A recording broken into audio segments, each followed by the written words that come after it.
Eu queria descobrir a lei que dissesse por que as mulheres permanecem na relação abusiva. Nas varas de família tem ainda por cima a questão subjetiva sentimental. O fato de aquela criança ter o aparelho reprodutor feminino ou masculino já vai atribuir a ela vários papéis sociais. Ou então provoca tanto essa mulher, né? Deixa ela tão estressada, tão fragilizada, e depois questiona a saúde mental dessa mulher. Diz que ela é louca.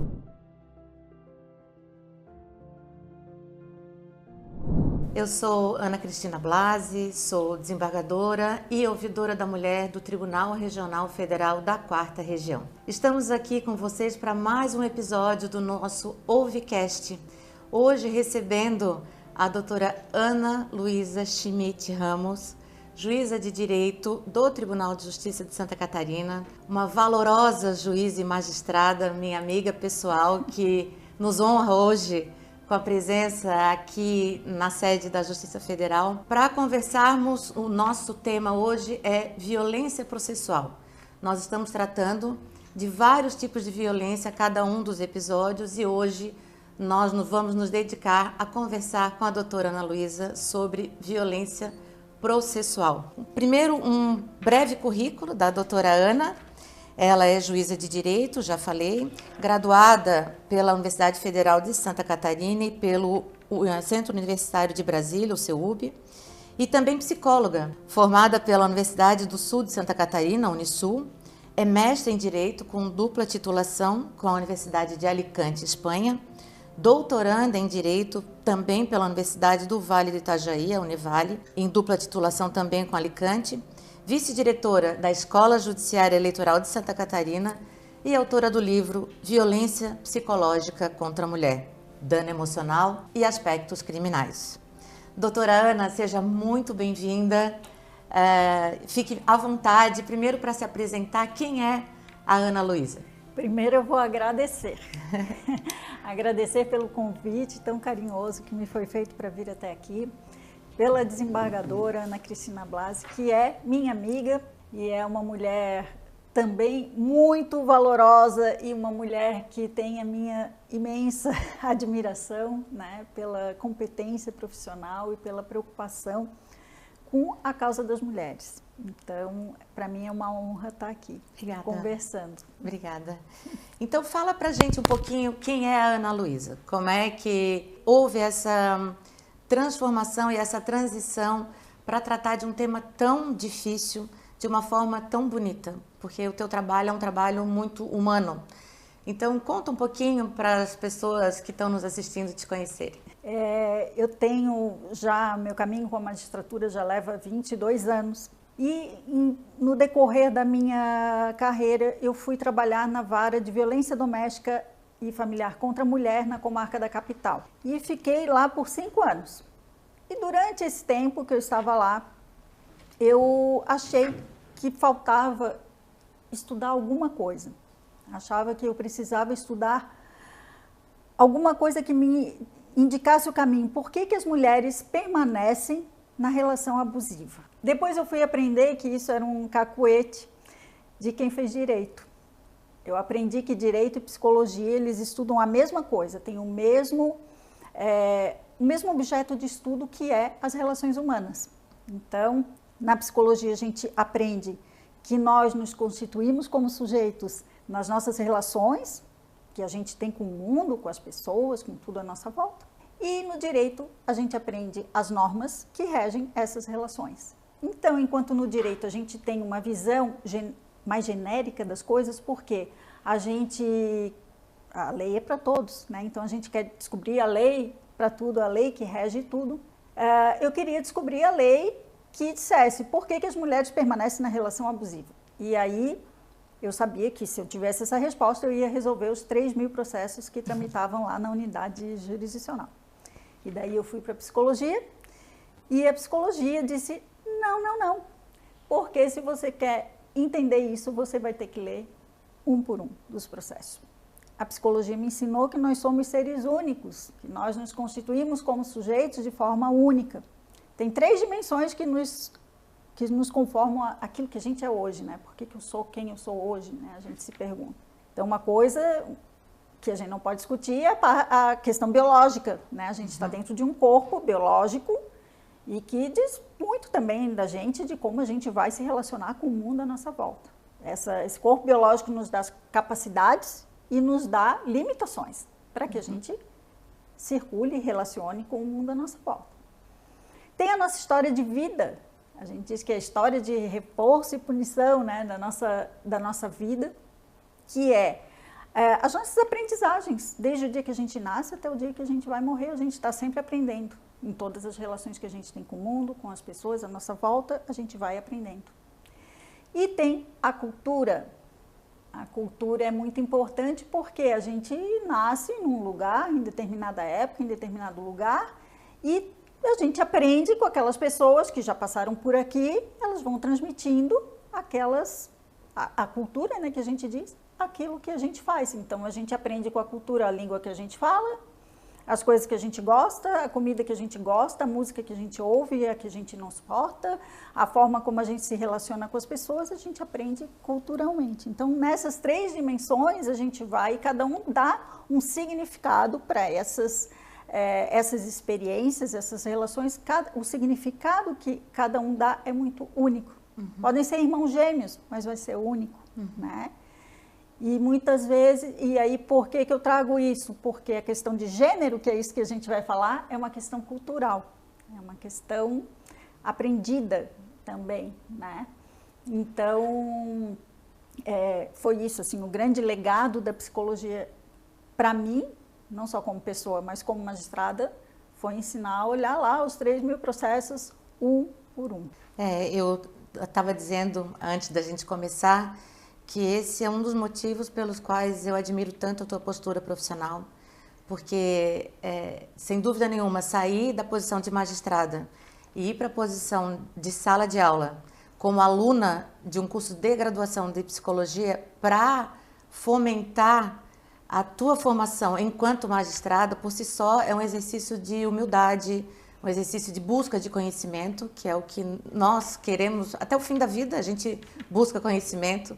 Então fica aqui um registro dessa minha admiração por ti, pela pessoa humana que tu és e a magistrada que tu és e que tanto brilha em Santa Catarina no nosso Tribunal de Justiça.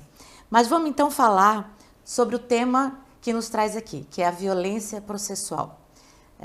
Tu és uma estudiosa dos temas relativos à violência, tem dado palestra pelo Brasil todo.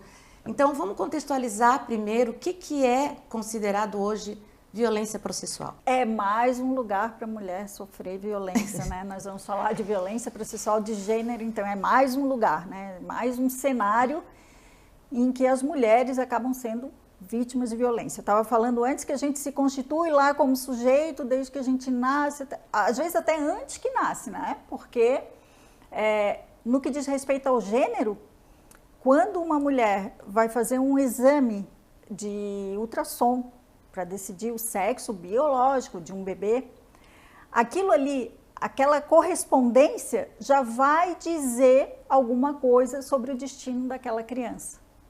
O fato de aquela criança ter o aparelho reprodutor feminino ou masculino já vai atribuir a ela vários papéis sociais, antes mesmo de ela nascer. Então, se for um aparelho reprodutor feminino, ela vai ser esperada, né, em um quarto, um enxoval cor-de-rosa, vai ganhar bonecas, vai ganhar vassourinha, fogãozinho, né? Vai aprender a ser dona de casa, né? E vai aprender a se vestir, né, de determinado jeito, vai usar um frufru no cabelo, vai usar vestido de babado, vai, né, aprender a mostrar as emoções, a se mostrar sensível com sentimentos alheios, vai lavar a louça depois do almoço, vai arrumar a cama dela e quem sabe do irmãozinho, né? E assim vai ter essa correspondência. Normalmente, eu estou falando aqui de um mundo contemporâneo ocidental, né?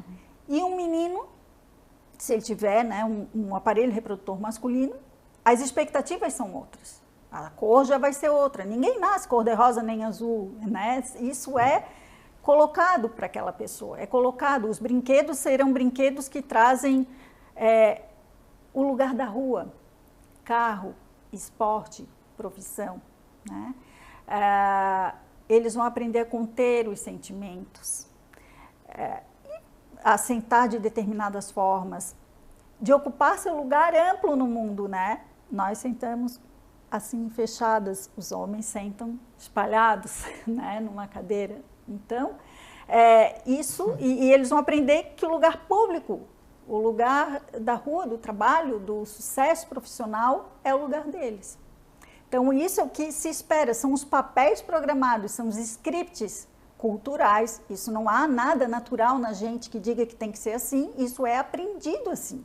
Nós aprendemos assim, todos nós. Né? E eu estou contextualizando isso porque nós vamos chegar numa violência processual de gênero e é importante a gente colocar como é que esses estereótipos, eles nascem da onde?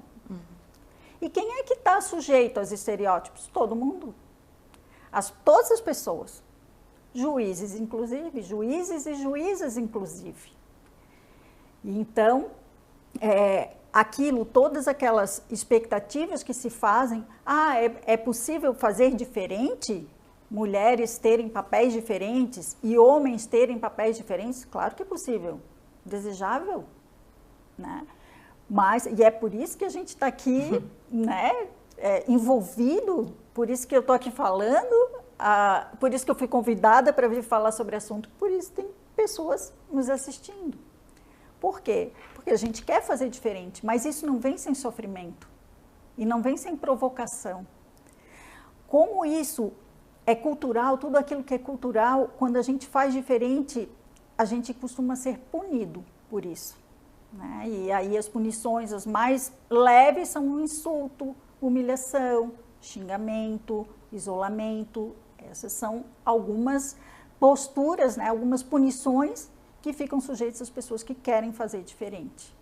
É difícil fazer diferente, mas é possível, porque se as coisas foram aprendidas de um jeito, elas podem ser aprendidas de outro jeito. E todos nós estamos envolvidos nessa cultura, né?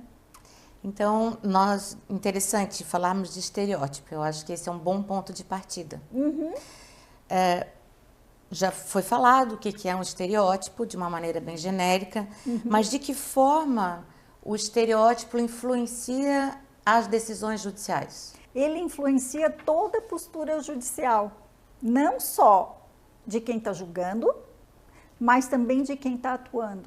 Ele acaba sendo um novo espaço para que as pessoas, para que esses estereótipos apareçam, que as pessoas elas sejam olhadas a partir desses papéis, e sempre que elas fugirem um pouquinho do papel, né, aí aquilo é cobrado, aquilo é jogado em cima. Tem um livro bem bacana, bem conhecido também, que é do Daniel Kahneman, que ele fala sobre o pensamento rápido e o pensamento devagar. Né? E é bacana isso porque ele nos ensina assim, que a gente tem uma forma de pensamento que é rápida, que a gente toma decisões de forma bastante rápida, meio que automática mesmo, e isso é importante para a nossa sobrevivência, né? E tem aqueles pensamentos mais lentos, que eles demandam algum esforço mental, né, para a gente ver exatamente o que a gente está fazendo, né, em matéria de lógica. Assim. E isso é importante porque ele vai nos ensinar que nós, juízes e juízas, a gente acaba, no ato de julgar os processos, muitas vezes, indo só pelo caminho rápido, pelo pensamento rápido. E não nos dando conta de que a gente está reproduzindo, talvez, estereótipos. Então, um dos atalhos mentais possíveis, né, que a gente faz, é justamente o estereótipo. Você tem, assim, todos aqueles papéis que são esperados de uma mulher, todos aqueles papéis que são esperados de um homem, e a partir dali você deixa de olhar aquela pessoa que está na sua frente, aquela pessoa que está no processo, para você olhar, fazer um julgamento a partir daquele estereótipo, daqueles papéis. E não presta atenção naquilo que está lendo, naquilo que está vendo. Eu já li o livro, é sensacional. O experimento que ele faz em Israel, né? Isso. É sensacional, o livro é muito bom. Isso é muito bom, né? E porque isso nos ensina também um outro atalho, né? Que é um atalho de conformação. A gente acaba prestando atenção só naquilo que confirma as nossas hipóteses. E a gente refuta aquilo que não confirma a nossa hipótese. Então, a gente já olha para o processo assim, meio que já julgando. Uma mulher assim, assado, tá. Então, ela não vai ter razão nenhuma. E a gente não olha, não lê, não vê aquela pessoa que está na nossa frente. E baseia, com base assim, no estereótipo, a gente nem se dá conta disso. Tem um outro atalho mental que ele fala, que é de manutenção do status quo, né, de conservação. A gente não quer mudar as coisas, sempre foi assim, então deixa. Porque mudar dá trabalho. Né? Então a gente acaba cometendo muitos erros, né, que são os vieses, passando por esses atalhos. Então o que a gente tem que pensar quando vai atuar num processo, daí eu estou falando aqui no lugar de magistrada, é cuidar para a gente não reproduzir os estereótipos e prestar atenção neles quando eles aparecem, né? Quando eles se escancaram ali para a gente no processo judicial. Né? E aí que eu acho que é o grande desafio, e eu também falo agora do lugar de magistrada, é nós, com toda essa cultura criada nesse mundo de estereótipos, conseguirmos visualizar. Acho que esse é o grande desafio que nós temos hoje enquanto ser humano, contextualizado nessa sociedade que a gente vive, e enquanto magistradas, tendo que tomar decisões dos processos que estão para o nosso julgamento, que é justamente nós nos despirmos desse pré-julgamento e conseguirmos ver o processo sem esse estereótipo no qual nós estamos inseridos. É muito desafiador, porque muitas vezes a gente não vê, e só vê quando a gente muda a lente. E mudar a lente é uma atitude de coragem, exige coragem, enquanto pessoa física na sociedade e enquanto juízas também, porque a gente também enfrenta resistências de outros magistrados que não entendem essa postura de mudança de lente, que ainda não entenderam que a sociedade está evoluindo e que nós somos agentes de transformação. Acho que essa é a nossa grande responsabilidade. Hoje eu vejo dessa forma, né? Hoje eu vejo dessa forma a grande responsabilidade que nós temos atrás dessas máquinas, olhando processos e seres humanos, é servirmos como agente de transformação para uma sociedade mais justa e mais fraterna. E aí, eu queria saber, assim, na tua experiência profissional, quais os tipos de violência processual mais frequentes na experiência da violência doméstica? Como que tu já te deparasse com... Enfim, explica um pouquinho para a gente, assim, casos concretos. A violência processual é aquele uso indiscriminado do processo, né, porque o processo é um direito fundamental, você ter, né, o acesso à justiça é um direito. Mas usar desse direito de forma indiscriminada, sabe? Entrar com diversas ações judiciais sem fundamento para atingir a outra pessoa, para humilhar a outra pessoa. Então, por exemplo, além de entrar com vários processos sem fundamento, é também expor, por exemplo, desnecessariamente a vida pessoal de uma mulher dentro de um processo judicial, né? Trazer várias coisas da vida privada dela, fazer questionamentos acerca das suas posturas, tudo aquilo que foge do que seria esperado dos papéis sociais, daquele papel daquele script, trazer isso à tona o tempo inteiro para questionar a capacidade de uma mulher de exercer a maternidade, por exemplo, né? De usar a questão financeira também para humilhar essa mulher e entrar com recursos e mais recursos de toda decisão judicial, e aí fica aquela litigância sem fim, sabe? E um lugar bem propício para... Claro que isso pode acontecer em qualquer tipo de processo judicial, mas onde aparece bastante em processo de família, sim, em que muitas questões acabam não transitando em julgado, por exemplo, uma questão relativa à guarda de crianças. É ir na delegacia de polícia e registrar diversos boletins de ocorrência, alegar que a mulher faz alienação parental sem sem substância, sem nada, sem nenhum indicativo quanto a isso, né? De fazer sempre essa troca, sempre esse devolver. Na verdade, quem está fazendo a alienação parental é aquele agressor, é aquela pessoa, mas faz parecer que é a mulher. Ou então provoca tanto essa mulher, né? Deixa ela tão estressada, tão fragilizada, e depois questiona a saúde mental dessa mulher. Diz que ela é louca, né?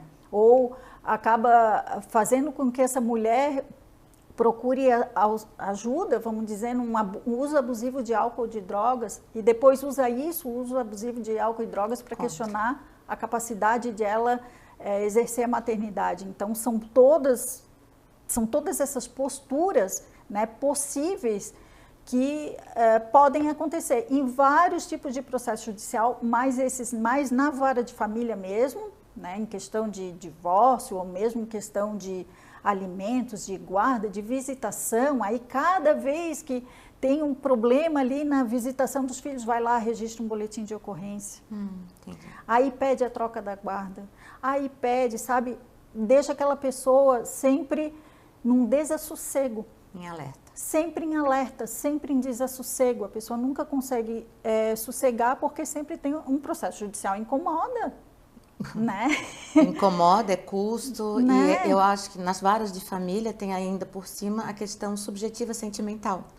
Diferente de um processo em que se discute valores, né? Na vara de família tem todo esse sentimento, amor muitas vezes ainda.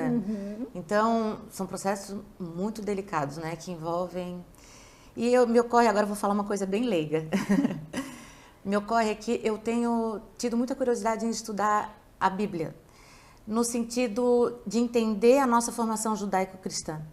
E quando a gente fala de estereótipos, e eu estou aqui pensando, isso remonta a 2000 anos atrás, quando se estereotipa Maria Madalena, quando personagens bíblicas, mulheres, personagens bíblicas, né? Eu estou fazendo um parênteses aqui porque esse é um assunto que eu tenho tido curiosidade. Eu sou mais ou menos como tu, assim, eu tenho... Meu pai dizia que eu tinha o bicho carpinteiro, eu tô sempre... E essa é uma curiosidade intelectual, minha, pessoal. E quando a gente vai falando assim, vai fazendo sentido que nós somos fruto de uma sociedade milenar que trata a mulher dessa forma, exatamente, né? Então, e quando ela não se adapta àquilo que a sociedade quer dela, o que vem? O que vem contra a mulher? Isso aí, na minha experiência profissional, eu vi. É dizer que ela é fútil, é dizer que ela é gastadeira, dizer que ela não trabalha, que, na verdade, ela só quer usar roupa boa e posar que ela não sabe nada. E isso eu vi concretamente acontecer, agora, há pouquíssimo tempo. Então, realmente é um grande desafio que nós estamos enfrentando, doutora Ana. Bem, e quanto aos operadores de direito, de maneira geral, não só juízes, né? Todos os atores da justiça, do sistema de justiça, como é que eles podem colaborar para cometer violência processual? Às vezes sem nem perceber. É muito fácil cometer a violência processual ou permitir com que ela aconteça. Porque se a gente está falando que a violência, né, esse assédio processual está acontecendo dentro de um processo que está tramitando na minha unidade jurisdicional, eu tenho então o poder de tentar barrar isso aí, pelo menos tentar barrar, né, no que for possível, com que isso prossiga, né, com que isso tenha sequência. Aplicar o protocolo para julgamento com perspectiva de gênero do CNJ é dever de todo juiz e de toda juíza. A resolução do ano passado do CNJ, ela obrigou os juízes e juízas a usarem o protocolo com perspectiva de gênero. Então, não é mais uma faculdade, é um dever, né, de todo juiz e toda juíza fazer uso desse protocolo de julgamento com perspectiva de gênero. E isso é importante para tentar, pelo menos, evitar com que essas coisas aconteçam. Só que, muitas vezes, eu tenho percebido que, algumas vezes, né, que a gente vai usar o protocolo, isso acaba sendo mal interpretado, né? E algumas pessoas podem querer questionar a nossa imparcialidade em aplicar o protocolo, e dizendo que a gente está fazendo um julgamento parcial, já que está julgando em favor da mulher. Mas não é disso que se trata, né? A imparcialidade, a gente tem que ver o que é imparcialidade. Imparcialidade, ela está lá nos princípios de Bangalore da conduta judicial. Então, embora seja um documento internacional e que não vincule os estados que participaram da formulação desses princípios de Bangalore, ele serviu de inspiração para os códigos de ética dos países ali que fizeram parte desse projeto, né? Então, a imparcialidade, ela tem que ser vista como um valor. Primeiro, assim, que não basta o juiz ser imparcial, ele tem que parecer imparcial, né? São os dois aspectos, objetivo e subjetivo, da imparcialidade. E ele precisa ser conjugado com o valor da igualdade. E de qual igualdade que a gente está falando? A gente está falando de uma igualdade que não é só na sua dimensão formal, ou seja, aquela igualdade prevista na lei, mas sim uma igualdade também material, na igualdade de oportunidades, em colocar as pessoas no mesmo ponto de partida. É dessa igualdade que nós estamos falando. E nós precisamos falar da igualdade desse jeito porque a gente vive no Brasil e o Brasil é um Estado democrático de direito. Então, quando diz isso, a nossa Constituição da República diz lá no artigo 1º que o Brasil, a República Federativa do Brasil, é um Estado democrático de direito, ela já quer dizer isso, que a gente visa a igualdade. E essa igualdade nessas dimensões, né? Tanto formal, quanto material, quanto relacional mesmo, né? Entre as pessoas e as coisas. Então, esse tipo de igualdade que a gente tem que buscar. E o que o protocolo visa é afastar os estereótipos. Ele é obrigatório, né? Isso eu repito, porque todas as resoluções do CNJ, elas têm, isso é o STF que determina, elas têm valor de lei, então tem que ser cumpridas mesmo. Então ela não é um nudge, ela não é simplesmente um empurrão, um cutucãozinho para dizer assim, juiz, aplica esse protocolo, né? Não, é lei. Mas nem precisava ter o protocolo, porque o protocolo ele não tem nenhuma novidade legislativa, ele não diz nada novo, não é uma lei nova, ele é só um protocolo, é para nos ajudar, dividido ali em 3 partes, né? Então tem uma parte ali que explica, traz os conceitos de gênero, de sexo, né, essa parte mais conceitual, de estereótipos, tal. Depois tem uma segunda parte ali que ela realmente ajuda, porque ela vai dizendo assim, onde é que o estereótipo pode acontecer em cada fase processual, e uma terceira parte que ela vai trazer algumas questões ligadas à justiça estadual, justiça federal, justiça do trabalho, vai trazer uma questãozinha lá. Mas novidade legislativa não tem nenhuma. O que ele faz é dizer assim, olhe para, se nesse caso específico você não está se deixando levar, você enxergue, sabe? Enxergue isso. Eu escrevi um artigo para falar sobre isso, sobre a imparcialidade do juiz. Nesse artigo eu convido as pessoas a assistirem aquele... É um experimento do gorila invisível. Isso eu não conheço. De Simon. São 2 psicólogos americanos que fizeram esse grande experimento. Bom, eu contando, daí eu já vou dar o spoiler, né? Mas, enfim, eles colocam as pessoas como se fossem 2 times jogando uma bola. Um time está com uma camiseta preta e outro time está de camiseta branca, e ele pede para a plateia, para as pessoas dizerem, conta lá quantas vezes o time de branco passa a bola. E aí passa um videozinho assim, você fica contando, a resposta, vamos dizer, 35. Só que aí as pessoas na plateia dizem, né, foi 35, aí com um pouco erro, assim, de quantas vezes o time passa a bola.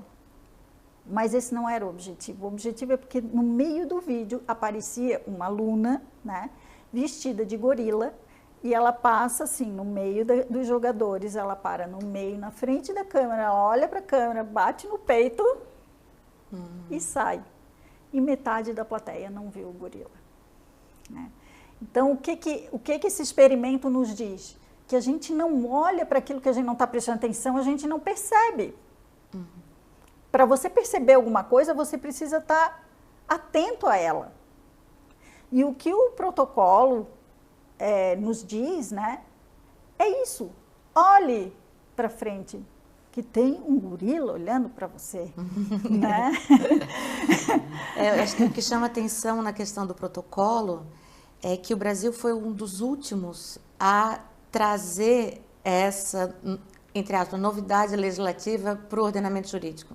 Isso não é novidade nos países desenvolvidos. Tenho a impressão que na América Latina acho que é o último país a aderir às normas do protocolo de gênero, e isso também mostra um conservadorismo nosso, é oriundo das decisões da Comissão Interamericana de Direitos Humanos, então não é uma vontade própria do legislador nacional ou mesmo do próprio CNJ, isso veio imposto de fora para dentro. Sim. Então isso, na verdade, reafirma essa hipótese que nós lançamos no começo. Nós temos um país conservador, um país desigual, e que ainda não viu o gorila. O gorila, agora que ele está ficando muito grande, e todos aqueles que não estavam percebendo isso estão apavorados de ver que realmente a gente vai precisar olhar para esse gorila. Gostei da metáfora, achei excelente, é muito bom. E eu também me lembrei, é bom que vão surgindo os ganchos, né? Quando eu fiz a prova do doutorado, eu li um livro chama Aaron Barak, não tem em português. Sim. Já leu? Já leu. Chama, para os nossos ouvintes, The Judge in a Democracy. E ele foi presidente da Suprema Corte de Israel, na época em que se julgavam os conflitos fundiários em Gaza. E é considerado um dos pais do ativismo judicial, enfim. Mas o livro, ele é muito interessante porque ele ele olha para dentro, um reflexo de como o juiz deve ser. E quando tu falas em parcialidade, tem um trecho lá que eu me lembro bem, que ele fala, o juiz, se sabe o que o juiz não deve fazer, né? Should not do. Então isso todo mundo sabe. Agora, o que o juiz should do? O que ele tem que fazer? E é justamente isso. O conselho principal dele é tratem as partes de maneira neutra, porém igual. Exatamente isso. Então, na verdade, eu estou reafirmando essa tua contribuição com uma doutrina que me lembrei, mas que, na verdade, é isso, né? Nós estamos no caminho certo. O que nós estamos falando é aquilo que a doutrina internacional e as pesquisas acadêmicas apontam como ser o caminho certo para uma sociedade melhor. E ele diz, né, que qual é o grande papel do juiz na democracia, né? É justamente cuidar da democracia. Exato. É cuidar dela, né? Não ter ela como já garantida, né? E ele diz que se a gente não cuidar da democracia, a democracia não vai cuidar da gente. Exato. E eu adoro essa frase do Aaron Barak. O livro é sensacional. Para quem não leu, vale a pena. Vale a pena. Foi um dos livros que meio transformador para mim, assim, sabe? Que eu li ultimamente, que é em inglês, claro que a gente tem que prestar mais atenção, mas vale muito a pena. Eu adorei, gostei demais. Então, além de tudo isso que nós conversamos, que tu trouxesse um pouquinho para nós aqui, para os nossos ouvintes, as tuas contribuições dos teus projetos pessoais para a magistratura, porque eles giram em torno do mesmo eixo, que é a violência, a preocupação com a mulher, um eixo temático, vamos dizer assim, que é um eixo temático que eu também entendo como fundamental e que passou a ser o meu propósito de vida, enquanto pessoa na sociedade, volto a dizer, e enquanto magistrada. Então eu queria te ouvir, porque são tantos projetos, eu acho que especialmente o da cartilha das línguas indígenas, da tradução da Lei Maria da Penha para as etnias, e também o projeto do Fórum Bom para Cachorro. Conta um pouquinho para a gente dos teus projetos, Ana. A Cartilha das Indígenas, eu não sou autora do projeto, na verdade é um projeto do Tribunal de Justiça de Santa Catarina, né, da CEVID, e eu fui chamada para participar. Então eu participei ali das reuniões com as mulheres indígenas, e a ideia era a gente traduzir a Lei Maria da Penha para as mulheres indígenas, né, tanto as xoclengues, as caigangues, as guaranis.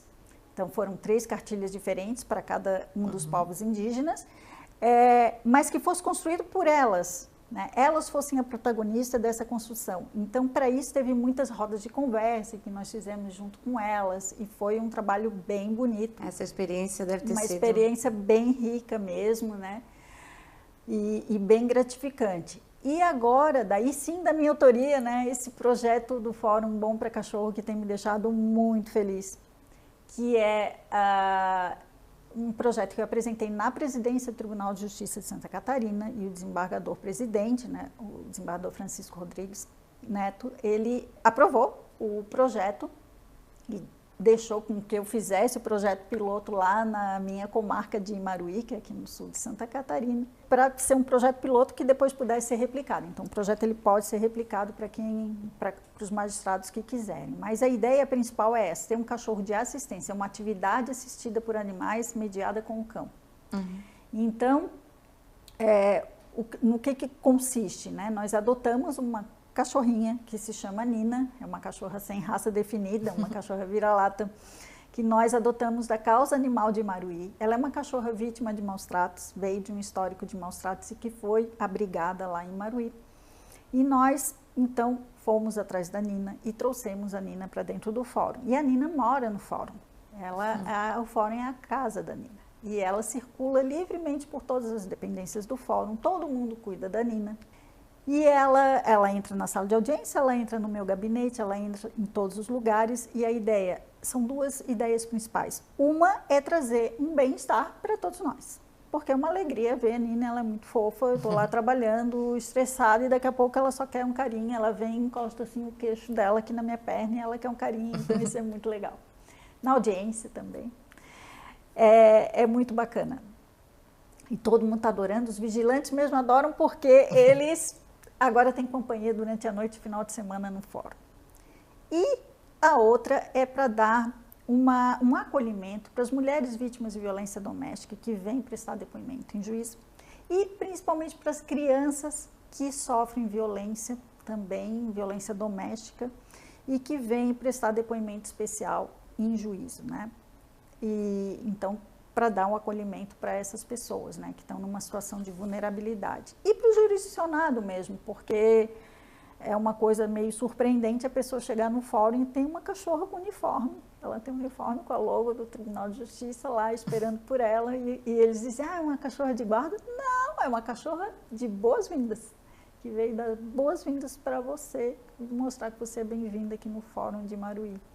Então, é para tirar um pouco o estresse da pessoa que vai lá, entra no fórum. Ninguém entra feliz no fórum, a não ser eu. Né?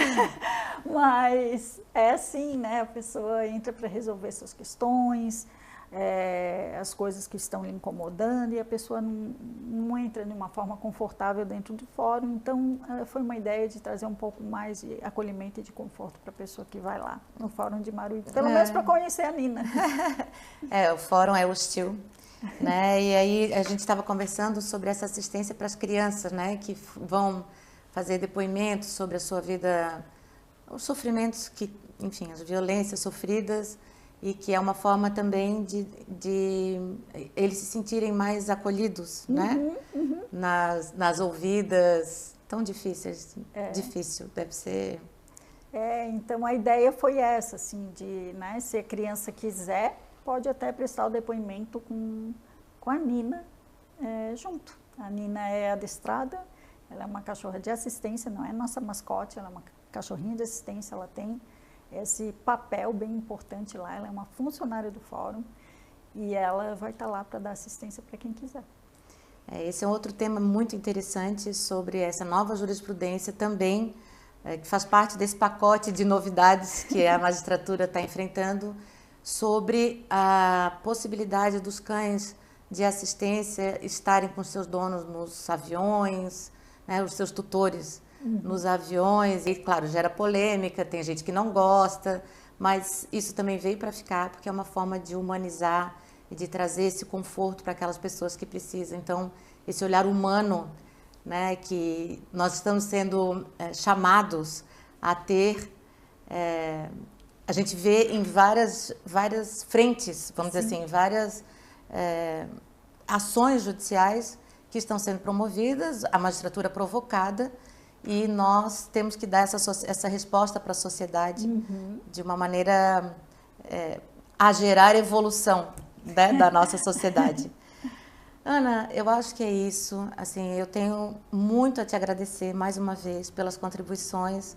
Nós, infelizmente, temos uma limitação de tempo, mas a conversa está tão boa que certamente nós ficaríamos aqui muitas horas conversando. Como eu te convido até para tomarmos um café ou um vinho, para daí a gente conversar sobre isso mais alongadamente.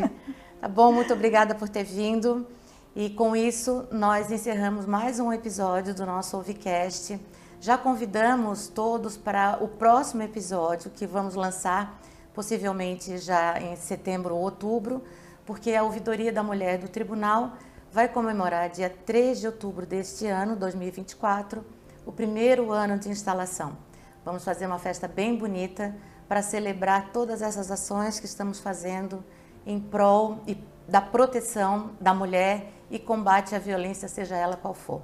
Muito obrigada e até a próxima. Muito obrigada, Ana. Obrigada pelo teu carinho. O convite está aceito e parabéns pelo teu trabalho. Obrigada. Obrigada. Obrigada a todos. Obrigada.